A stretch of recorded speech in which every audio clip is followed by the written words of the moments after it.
लोकसभा में नेता विपक्ष राहुल गांधी बुधवार को संभल जाने की कोशिश कर रहे थे। पुलिस ने दिल्ली के गाजीपुर में यूपी सीमा पर रोक दिया। लंबा जाम लगा था। कल जो इसकी चर्चा शुरू हुई वो आज भी जारी है।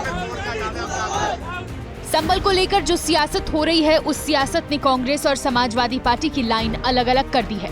पहले रामगोपाल यादव का कल वाला बयान देखिए। पार्लियामेंट में उठा नहीं रहे, वहाँ जा रहे हैं। पुलिस तो वहाँ किसी को जाने ही नहीं दे, लोग फॉर्मेलिटी कर रहे हैं। रामगोपाल यादव ने बुधवार को जो बयान दिया, धर्मेंद्र यादव ने उसी लाइन को अपने शब्दों में दोहरा दिया। ये सच है, संसद में उनका कुछ और प्राथमिकता थी।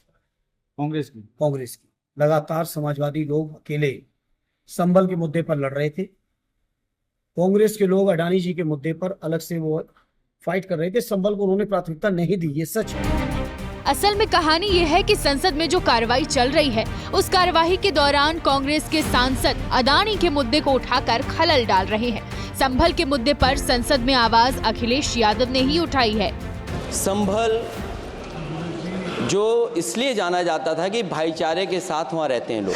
समाजवादी पार्टी को दुख इसी का है कि कांग्रेस सड़क पर तो सियासत कर रही है, लेकिन सदन में संभल पर बोल नहीं रही।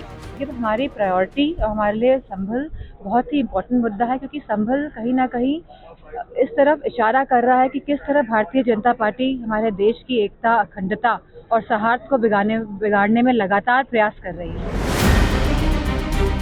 सवाल ये है कि क्या वाकई में विपक्ष बिखर रहा है? कम से कम बीजेपी तो यही कह रही है।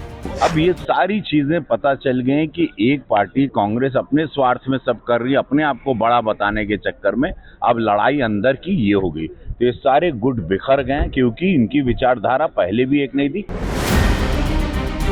वैसे संभल को लेकर कांग्रेस और समाजवादी पार्टी में जोर आजमाइश की वजह मुस्लिम वोट बैंक है। यूपी में समाजवादी पार्टी खुद को मुस्लिमों का रहनुमा मानती है, तो कांग्रेस की कोशिश राष्ट्रीय स्तर पर ये दिखाने की है कि मुस्लिमों के साथ वो हमेशा खड़ी है।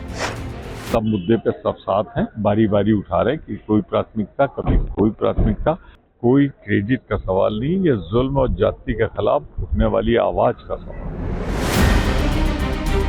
संभल में जामा मस्जिद के सर्वे को लेकर विवाद हुआ था। 24 नवंबर को हिंसा हुई, 4 लोगों की जान गई थी। संभल में 10 दिसंबर तक निषेधाज्ञा लागू है, यानी भीड़ के जमा होने की इजाजत नहीं है। बावजूद इसके राजनीतिक दलों में सियासत माइलेज लेने की होड़ में लगी है।